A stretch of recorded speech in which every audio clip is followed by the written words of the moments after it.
नमस्कार दोस्तों, आप सभी का स्वागत है आपके अपने YouTube चैनल संदीप खासा सर पे।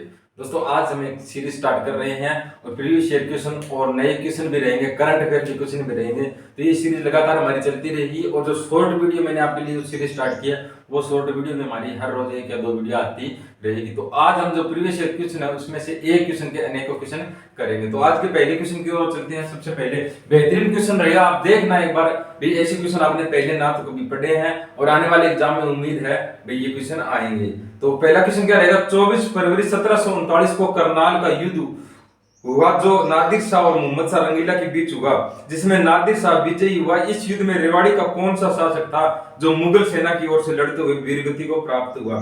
यानी करनाल का युद्ध 1739 में हुआ था नादिर शाह और मोहम्मद शाह रंगीला के बीच में। उसमें रेवाड़ी का कौन सा शासक था जो मुगल सेना यानी मोहम्मद शाह रंगीला की तरफ से लड़ते हुए वीरगति को प्राप्त हुआ था। तो कौन सा था इसमें, देखो ऑप्शन, राव नंदराम, राव बाल किशन, राव गुजरमल, राव राम किशन। तो इसमें से कौन सा था, तो राव बाल किशन था। यानी मैं आपको बोल रहा हूं 24 फरवरी 1739 को करनाल का युद्ध हुआ था। करनाल का युद्ध और किस किस के बीच में हुआ था, नादिर शाह और मोहम्मद शाह रंगीला के बीच में। बोर्ड कंप्लीट है भाई। मोहम्मद शाह रंगीला के बीच में हुआ था, ठीक है। तो ये 24 फरवरी 1739 को हुआ था करनाल का युद्ध नादिर शाह मोहम्मद शाह रंगीला की तरफ से। तो रेवाड़ी का कौन सा शासक था जो मुगल सेना की ओर से लड़ते हुए वीरगति को प्राप्त हुआ, तो कौन सा था, जो राव बाल किशन। राव बाल किशन, राव बाल किशन के बारे में बता दूं, जो रेवाड़ी राज्य की नींव रखी थी ना, रेवाड़ी राज्य की नींव किसने रखी थी, राव नंदराम ने। राव नंदराम ने रेवाड़ी राज्य की नींव रखी थी। इसका पुत्र कौन था, तो राव बाल किशन इनका पुत्र था। और यही जो था मोहम्मद शाह रंगीला की तरफ से मुगल सेना की ओर तरफ से लड़ते हुए वीरगति को प्राप्त हुआ। और मोहम्मद शाह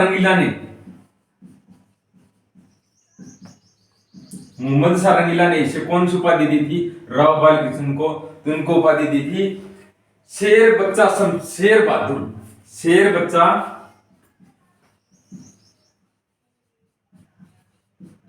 शमशेर बहादुर। बहादुर की उपाधि किसे मिली थी, तो ये राव बाल किशन को मिली थी। किसने दी थी, मोहम्मद शाह रंगीला ने। अब मैं करनाल के युद्ध के बारे में आपको बता दूं। करनाल का युद्ध 1739 में नादिर शाह और मोहम्मद शाह रंगीला के बीच में हुआ था। और नादिर शाह को ईरान का नेपोलियन कहा जाता है। ईरान का नेपोलियन किसे कहा जाता है, नादिर शाह को कहा जाता है। और 1739 में एक क्वेश्चन ये आया था कि मुगल सेना किस युद्ध के बाद में छिन्न भिन्न यानी अपना अस्तित्व खत्म कर चुकी थी, तो कौन सा युद्ध था, तो करनाल का युद्ध था। और जो ईरान का नेपोलियन नादिर शाह को कहा जाता है। नादिर शाह यहाँ से क्या लेके गया था, तख्त ए ताउस अपने साथ लेके गया था। और कहते तख्त ए ताउस का निर्माण शाहजहां ने करवाया था। और अपने साथ और क्या लेके गया था, तो कोहिनूर हीरा।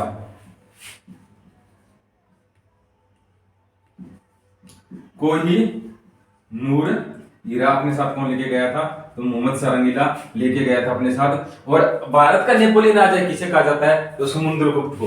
यानी भारत का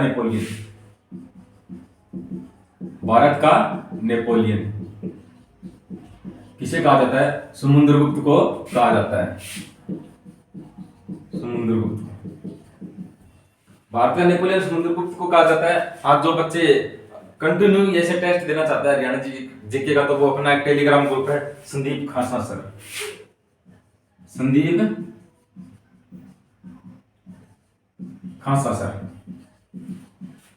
और डायरेक्ट में आपको मिलेगा ट्विटर ऑफ हरियाणा, तो वो टेलीग्राम ग्रुप ज्वाइन कर लेना। वहां पे आपको करंट अफेयर की हर रोज करंट अफेयर के क्वेश्चन मिलेंगे हरियाणा जीके की। और जो क्लास आपको करवाई जाती है उसकी पीडीएफ आपको फ्री ऑफ कॉस्ट वहां पे मिलेगी। तो ये था क्वेश्चन हमारा 24 फरवरी 1739 को नादिर शाह और मोहम्मद शाह रंगीला के बीच में जो करनाल का युद्ध हुआ था, उसमें रेवाड़ी का कौन सा शासक था जो वीरगति को प्राप्त हुआ, तो राव बाल किशन था। जो बाल किशन था इसका पुत्र था राव नंदराम का, जो राव नंदराम ने रेवाड़ी राज्य की नींव रखी थी हीर बोली से जो संबंध रखते हैं, ठीक है। और मोहम्मद शाह रंगीला ने राव बालकृष्ण को कौन सी उपाधि दी थी? शेर बच्चा शमशेर बहादुर। आने वाले एग्जाम में पूछा जा सकता है राव बालकृष्ण को शेर बच्चा शमशेर बहादुर की उपाधि किसने दी थी? तो मोहम्मद सारंगीला ने दी थी। क्वेश्चन पलट भी सकता है, मोहम्मद सारंगीला ने राव बालकृष्ण को कौन सी उपाधि दी थी? राव बालकृष्ण को कौन सी उपाधि दी थी?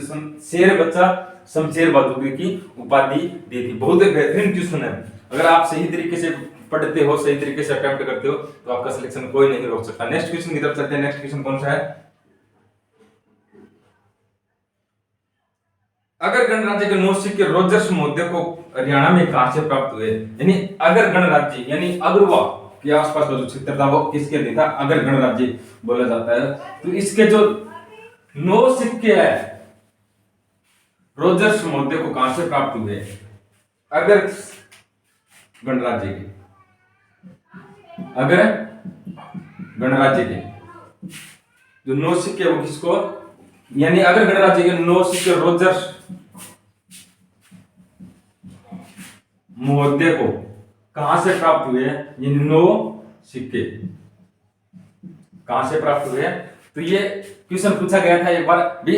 अगर गणराज्य के रोजर्स महोदय को 9 सिक्के कहां से प्राप्त हुए हैं, तो ये क्वेश्चन पूछा गया था। ऑप्शन में कौन कौन सा था? इसमें ऑप्शन में आपको बता दूं, बरवाड़ा, राखीगढ़ी, हांसी और अग्रवा। तो ये कहां से प्राप्त हुए हैं? तो मैं आपको बता दूं ये बरवाड़ा से प्राप्त हुए। बच्चे किसके साथ ज्यादा जाएंगे? अग्रवा के साथ जाएंगे। बरवाड़ा से मैं आपको बता दूं 9 सिक्के प्राप्त हुए थे, लेकिन उस समय कितने सिक्के प्राप्त हुए थे? अगर गणराज्य के 10 सिक्के प्राप्त हुए थे। एक सिक्के है ना, उसका पता नहीं वो कहां से प्राप्त हुआ था, लेकिन इतिहास के अंदर ये कहा जाता है कि अगर गणराज्य का तो एक सिक्का है ना, वो बरवाड़ा के आसपास के क्षेत्र से ही प्राप्त हुआ था।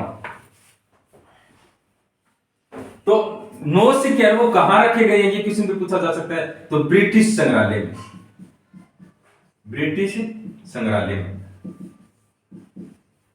और एक सिक्का ये कहां है? ये भारतीय संग्रहालय में, भारतीय संग्रहालय के अंदर रहेगा। ठीक है, 9 सिक्के कहां है? तो ब्रिटिश संग्रहालय में आ जाएगा। एक सिक्का जिसका अभी तक पता नहीं लगा कहां से प्राप्त हुआ है, तो वो यही कहा जाता है इतिहास के अंदर भी बरवाड़ा के आसपास में प्राप्त हुआ है। तो वो एक सिक्का कहां है? भारतीय संग्रहालय में। और ब्रिटिश संग्रहालय के अंदर कितने सिक्के? 9 सिक्के। किसको प्राप्त हुए? अगर गणराज्य के बरवाड़ा से 10 सिक्के प्राप्त हुए, लेकिन 9 सिक्के रोजर्स महोदय को प्राप्त हुए थे। कहां से? बरवाड़ा से। अगर गणराज्य की राजधानी आ जाएगी वो कौन सी रहेगी? तो अगर गणराज्य की राजधानी रहेगी अग्रवा। और अग्रवा का वर्णन बता दूं, जो पाणिनि की अष्टाध्यायी है ना पुस्तक, पाणिनि की अष्टाध्यायी, उसके अंदर किसका वर्णन मिलता है? तो अगर गणराज्य का वर्णन मिलता है, यानी अग्रवा का जो वर्णन है वो मिलता है। अगर गणराज्य की राजधानी कौन सी थी? अग्रवा। महाराजा अग्रसेन की राजधानी आ जाए तो महाराजा अग्रसेन की राजधानी, तो वो कौन सी रहेगी? अग्रवा रहेगी। और अग्रवा से क्या क्या प्राप्त हुए? अग्रवा से मैं बता दूं संगीत के 7 स्वर, एक ईंट के ऊपर लिखा हुआ मिला भी, संगीत के 7 स्वर। और भगवान सूर्यदेव की मूर्ति, भगवान सूर्यदेव की मूर्ति कहां से प्राप्त हुई है? अग्रवा से प्राप्त हुई है। टकसाले आ जाए तो टकसाले, ये टकसाले अग्रवा और बरवाड़ा से, अग्रवा और बरवाड़ा से क्या प्राप्त हुई है? टकसाले प्राप्त हुई है। संगीत के 7 स्वर आ जाए, भगवान सूर्यदेव की मूर्ति आ जाए तो वो कहां से प्राप्त हुई है? अग्रवा से प्राप्त हुई है। अगर गणराज्य की राजधानी आ जाए तो अग्रवा। पाणिनि की अष्टाध्यायी में किस शहर का वर्णन है? अग्रवा का रहेगा। 9 सिक्के रोजर्स महोदय को कहां से प्राप्त हुए हैं? तो बरवाड़ा से प्राप्त हुई है, ध्यान रखना। अगर गणराज्य के जो 10 सिक्के है ना वो कहां से प्राप्त हुए? 9 सिक्के तो बरवाड़ा से प्राप्त हुए, लेकिन एक सिक्का इसके आसपास से प्राप्त हुआ है। और 9 सिक्के कहां रखे गए हैं? ब्रिटिश संग्रहालय के अंदर रखे गए हैं। और एक सिक्का भारतीय संग्रहालय के अंदर रखा गया है। मैं आपको बता दूं अच श्रीवास्तव को, श्रीवास्तव ये पुरातत्व विभाग के जो सदस्य थे, इन्हें 51 सिक्के, अगर गणराज्य की 51 सिक्के कहां से प्राप्त हुए? अग्रवा से प्राप्त हुए भी, अग्रवा से 51 सिक्के अचल श्रीवास्तव को अग्रवा से प्राप्त हुए हैं। यानी अचल श्रीवास्तव 51 सिक्के आपसे पूछ लिया जाए कहां से प्राप्त हुए गणराज्य के, तो अग्रवा से। और आपसे पूछा जाए 9 सिक्के जो अगर गणराज्य के है वो रोजर्स महोदय को कहां से प्राप्त हुए? बरवाड़ा से प्राप्त हुए। संगीत के 7 स्वर, भगवान सूर्यदेव की मूर्ति और टकसाले ये कहां से प्राप्त हुई है? ये भी अग्रवा से प्राप्त हुई है। और जो 9 सिक्के वो कहां रखे गए? ब्रिटिश संग्रहालय के अंदर रखे गए हैं। और अग्रवा के अष्टाध्यायी किसकी पुस्तक है? पाणिनि की, जिसमें अगरुवा का वर्णन मिलता है। अगरुवा से जब बारिश आती है ना, तो अगरुवा के जो आसपास अगरुवा के जो लोग है ना, वो उस टीले के ऊपर आ जाते हैं और वहां से कहते हैं बारिश में जब मिट्टी का कटाव होता है तो वहां पर उनको यानी जो प्राचीन चीजें हैं, या उसको मोती मिल जाए या कुछ सिक्के मिल जाए, ऐसी कुछ वस्तुएं उनको मिलती है। और पुरातत्व विभाग के जो सदस्य आते हैं वो बारिश होने के बाद जो उनको फोन किया जाता है वो आ जाते हैं, वो लेके चले जाते हैं। अब के बाद जब बारिश होगी तो उन लोगों से मैं आपको सिक्के लेके उसकी कम्युनिटी के अंदर उसकी हो सकता है वीडियो भी बना के आपको यूट्यूब पे डाल दूं, तो देख लेना, ठीक है। तो अगला क्वेश्चन हमारा कौन सा रहेगा? अगला क्वेश्चन बहुत बेहतरीन क्वेश्चन रहने वाला है।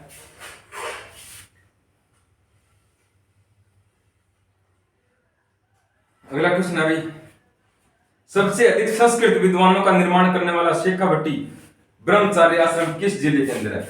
यानी सबसे अधिक संस्कृत विद्वानों का निर्माण करने वाला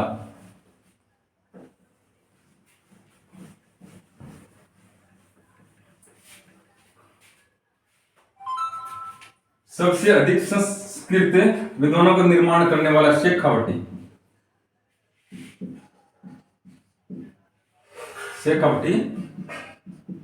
ब्रह्मचार्य आश्रम,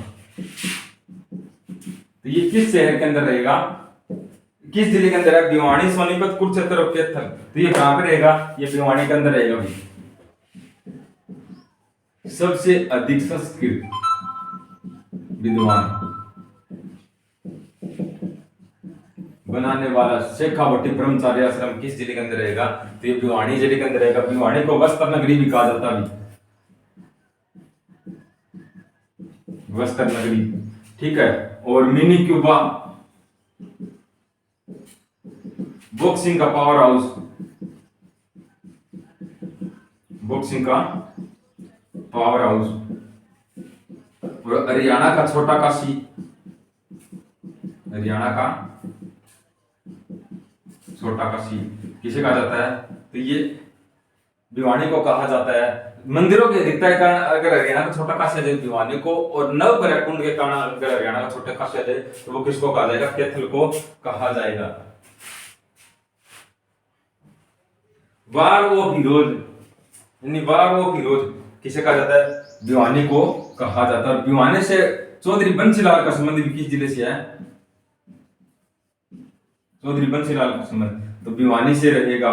दिल्ली के मुख्यमंत्री 3 बार जो मुख्यमंत्री बन चुके हैं, अरविंद केजरीवाल, इसमें क्या है? बच्चे क्या करते हैं? अरविंद केजरीवाल का संबंध सर हिसार जिले से, लेकिन हिसार से नहीं है, ये भिवानी से रहेंगे। शिवानी जो तहसील है वो भिवानी के अंदर रहेगी, और इनकी जो पढ़ाई हुई है ना वो हिसार के सरकारी कॉलेज के अंदर हुई है, ठीक है। यानी बंसीलाल का संबंध भी भिवानी से, अरविंद केजरीवाल का संबंध भी भिवानी से, और पंडित नेकीराम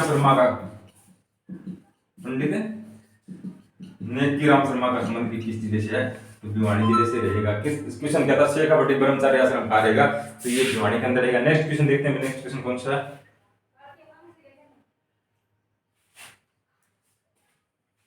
राजा हर्षवर्धन खालिस्तान के पुत्र थे। बहुत बेहतरीन क्वेश्चन है, इसमें बच्चे कंफ्यूज होते हैं। लिख देता हूं मैं क्वेश्चन भी, और स्क्रीन पे आप देख लेते हो, स्क्रीन पे भी क्वेश्चन लगा हुआ है। राजा हर्षवर्धन किसके पुत्र थे? ये पूछा गया। राजा हर्षवर्धन खालिस्तान के पुत्र थे। इसमें बच्चे कंफ्यूज होते हैं, राजा हर्षवर्धन का पुत्र कौन था, लेकिन इसमें पूछा गया राजा हर्षवर्धन खालिस्तान के पुत्र थे, तो प्रभाकर वर्धन के पुत्र थे। प्रभाकर वर्धन के पुत्र थे। और प्रभाकर वर्धन जो पुष्यभूति वंश है, पुष्यभूति वंश, इसके जो वास्तविक संस्थापक आ जाए तो प्रभाकर वर्धन रहेंगे, लेकिन इनका पुष्यभूति वंश की स्थापना किसने की थी? तो पुष्यभूति ने की थी। और इसको पुष्यभूति वंश को दूसरा वंश किस नाम से जाना जाता है? तो वर्धन वंश के नाम से भी, वर्धन वंश के नाम से जाना जाता है। और इनकी राजधानी कौन सी थी? थानेसर थी, थानेसर। एक बार ये क्वेश्चन आ गया था, प्रभाकर वर्धन के समय जो पुष्यभूति वंश थी इसकी राजधानी कौन सी थी? तो थानेसर। उसमें ऑप्शन दूसरा कौन सा था? कन्नौज। अब बच्चे कंफ्यूज हो गए, सर कन्नौज को भी राजधानी बनाया था पुष्यभूति वंश वालों ने, लेकिन थानेसर को भी बनाया था। लेकिन कन्नौज को बता दूं, जो राजा हर्षवर्धन था ना, इन्होंने कन्नौज को राजधानी बनाया था, ठीक है। और जो इसका दरबारी कवि था बाणभट्ट, राजा हर्षवर्धन का दरबारी कवि बाणभट्ट, जिसने पुस्तक लिखी थी हरिश्चरित। हरीश सरित पुस्तक किसने लिखी थी? राजा हर्षवर्धन के कवि बाण भट्ट ने लिखी थी। ठीक है, नेक्स्ट क्वेश्चन की तरफ चलते हैं। इसको बहुत डिटेल से मैं आपको एक वीडियो के अंदर जो पुष्य प्रतिबंध है उसकी पूरी डिटेल से करवा दूंगा। ठीक है, अगला क्वेश्चन क्या हमारा,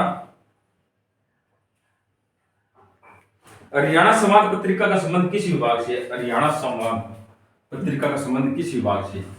जो ये क्वेश्चन मैं करवा रहा हूँ कम्युनिटी के अंदर भी डाल रखे मैंने, आप वहां जाके अपना लेवल चेक कर सकते हो, भाई आपको क्वेश्चन आते हैं या नहीं। हरियाणा संवाद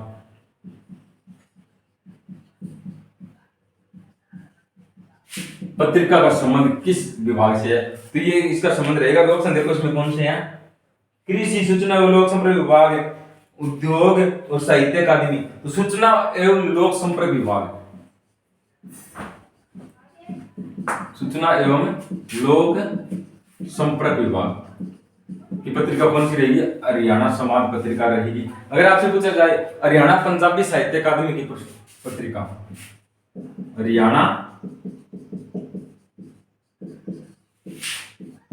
पंजाबी साहित्य अकादमी की पत्रिका कौन सी रहेगी?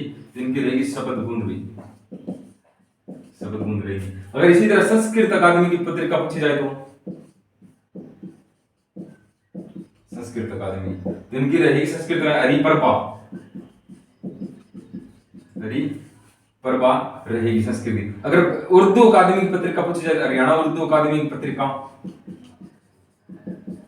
जमुना तट रहेगी। हरियाणा साहित्य अकादमी की पत्रिका आप कमेंट करके बता देना, बिल्कुल आसान क्वेश्चन है, आप कमेंट करके बता सकते हो। तो आज की ये क्वेश्चन थे बेहतरीन क्वेश्चन, और नेक्स्ट क्लास में बहुत जल्द मिलेंगे। और आपको क्लास कैसी लगी, कैसे क्वेश्चन रहे, आप कमेंट करके जरूर बता देना। और जो बच्चे नहीं है वो चैनल को सब्सक्राइब कर लेना और टेलीग्राम ग्रुप को जरूर ज्वाइन कर लेना। तो मैंने अगली क्लास के अंदर मैं आपको 2 क्वेश्चन, एक करंट अफेयर के डेली जो करंट अफेयर होती है उसके क्वेश्चन भी साथ में डालूंगा। तो जरूर बता देना कमेंट करके, चैनल को सब्सक्राइब कर लेना, अपने दोस्तों को ज्यादा से ज्यादा शेयर करना। नेक्स्ट वीडियो में जल्द मिलेंगे। जय हिंद, जय भारत।